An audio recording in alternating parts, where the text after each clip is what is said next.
नमस्कार, मी मंजिरी निवास चौगले. संचार टाइम्स न्यूजमध्ये आपले स्वागत आहे. हुपरीच्या बस स्थानकाचे नामांतर लवकरच होईल असे आश्वासन महाराष्ट्र राज्याचे परिवहन मंत्री प्रताप सरनाईक यांनी दिले. सविस्तर वृत्त पुढीलप्रमाणे.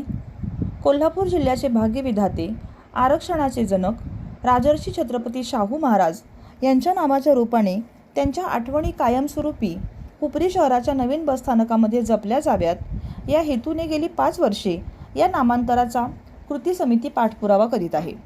17 एप्रिल रोजी महाराष्ट्र राज्याचे परिवहन मंत्री प्रताप सरनाईक हे हातकणंगले येथील वाठार वडगाव बस स्थानकाच्या नूतन इमारतीच्या उद्घाटन प्रसंगी आले असता राजश्री छत्रपती शाहू महाराज कृती समितीच्या वतीने त्यांना लेखी निवेदन देण्यात आले.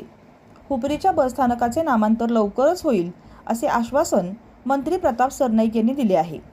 यावेळी हातकणंगले आमदार अशोकरावजी माने बापू यांनी देखील हे काम लवकरात लवकर मार्गी लावावे असे सुचवले. याप्रसंगी राजर्षी छत्रपती शाहू महाराज कृती समितीचे अध्यक्ष पांडुरंग माणकापुरे, उपाध्यक्ष सुहास हुपरीकर, चरणदास कांबळे, सुशील माणकापुरे, अक्षय माणकापुरे इत्यादी पदाधिकारी व कार्यकर्ते उपस्थित होते. संचार टाइम्ससाठी प्रतिनिधी अल्लाउद्दीन मुल्ला.